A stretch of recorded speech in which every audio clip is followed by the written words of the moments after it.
کوته سنگی یکی از پرجمعیت‌ترین نقاط شهر کابل می باشد که در غرب کابل موقعیت داشته و اکثر باشندگان آن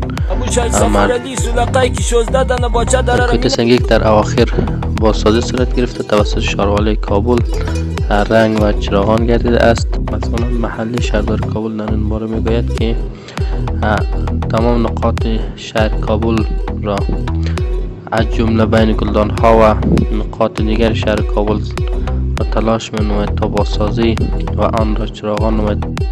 این کار شهردار کابل به هدف بازسازی شهر و زیبایی شهر صورت خواهند گرفت. اینما شهردار کابل می‌افزاید که به هدف جلوگیری از آلودگی هوا هزاران نهال مثمر و غیر مثمر را در نقاط مختلف شهر کابل رسم نموده است و شهروندان کابل هم خواست تا در حفظ و مراقبه قبط نهال‌ها تلاش پدری ملک خارج نالد یک نان خوشکم دگیری آدم نمیاد. بینندگان عزیز از درصد ویدیو خوشتون آمد لطفا چینل ما را لایک و سابسکرایب نمایید.